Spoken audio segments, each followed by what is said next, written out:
हिनखे असां मेंह खे जेको ॿिज रखण आया आहियूं ऐं हिनखे ॿिज भरी सभ खां पहिरीं असां मज़बूत करायो ऐं मज़बूत करण खां पोइ में असां हिनजी तस्दीक कंदासीं त हीअ हीट में आहे या न आहे, हीअ वोर में आहे या न। त असां हिनते ॿिज रखण आया आहियूं ऐं असां जेको हिनते ॿिज भरींदासीं। सभ खां पहिरीं असां हिनखे सही तरीक़े सां मज़बूत करायो आहे ऐं मज़बूत करण खां बाद में असां रेक्टम में हथु विझंदासीं। रेक्टम में हथु विझी करे ऐं हिनजो गोबर कढंदासीं। गोबर कढी ऐं साफ़ु करे ऐं असां हिनजे हीट जी जेका असां तस्दीक कंदासीं, यानी कि वोर जी तस्दीक कंदासीं, ॾिसंदासीं त हीअ वोरियल आहे या न आहे। हे ॾिसो म्यूकस अचे पियो, ये बिल्कुलु हीट में आहे। बिल्कुलु हिन मां म्यूकस अचे पियो ऐं हीअ हीट में आहे ऐं हीअ ॿिज रखण जे लाइ कई। तव्हां ॾिसी हिन मां मूंखां ॾिसण ते जेका असां बिल्कुलु हिन मां वलवा मां म्यूकस अचे पियो, जेको असां यूट्रस खे वठी ऐं हिनखे लोकेट था कयूं ऐं म्यूकस अचे पियो वलवा मां ऐं वलवा अचिजो आहे।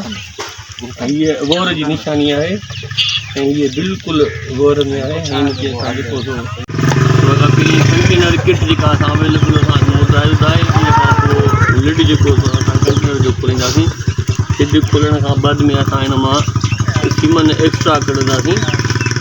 बफेलो जो असां मेंह जो ॿिज रखण आया आहियूं। हीअ ॾिसो पिया असां हिनखे एक्स्ट्रा कढी ऐं 37 सेंटीग्रेड जेको नीम गरम असां वटि पाणी आहे उन में असां सीमन एक्स्ट्रा विधो आहे ऐं बाद में असां हिनखे लिड खे बंदि कंदासीं ऐं उन खां बाद में असां AI गन खणंदासीं ऐं AI गन जे खे हेठि ॾींदासीं ऐं 30 सेकंडनि खां बाद में असां जेको हिन सीमन एक्स्ट्रा जेको असां हिन में रखियो आहे इनखे 30 सेकंडनि खां बाद में असां हिनखे कढी AI गन में रखंदासीं। पहिरीं जेको सीमन एक्स्ट्रा असां 30 सेकंड में नीम गरम पानी में 37 सेंटीग्रेड टेम्परेचर रखी उन खां बाद में असां AI गन जी जेका डबल फिल्टर सील आहे उहा डबल फिल्टर जेकी सील आहे ऐं ॿिए पासे चिपकू सील आहे। हीअ जेके ॿ डबल फिल्टर सीलूं आहिनि उहे असां AI प्लेंजर जे नोज़ ते रखंदासीं ऐं बाद में हिनखे असां आहिस्ते आहिस्ते सां अंदरि कंदासीं ऐं उन खां बाद में जेको चिपकू वारो हिसो आहे उहो असां सीज़र जे मदद सां कटींदासीं। हीअ ॾिसो जेको बिल्कुलु चिपकू वारो हिसो आहे, चिपकू वारो हिसो असां सीज़र सां कटींदासीं। सीज़र सां कटण खां बाद में असां वटि AI प्लास्टिक शीट आहे जेका असां हिनजे AI गन जे मथां चाढ़ींदासीं ऐं उनखे आहिस्ते आहिस्ते अंदरि करण खां बाद में हिनखे अवरलॉक कंदासीं। अवरलॉक करे उन खां बाद में अवरलॉक कंदासीं। अवरलॉक हिन में अवेलेबल जेका असां पइजी आहे ऐं इहो लॉक थी हाणे असां हिनखे ज़ूम करे हिनजी एयर कढी ॾिसंदासीं त असांजो सीमेंस अचे थो या न।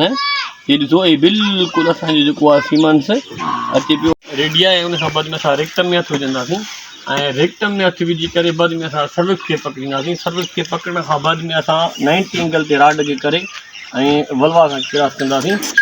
वलवा सां क्रॉस करण खां बाद में हथु जेको सर्विस क्रॉस करण खां बाद में असीं हिनखे यूट्रस में रखंदासीं। यूट्रस बि चई सघूं था ऐं बॉडी ऑफ यूट्रस बि चई सघूं पिया। इनजे करे असां हिनखे यूट्रस में रखंदासीं। बिल्कुलु इहा रेडी आहे ऐं यूट्रस में सीमन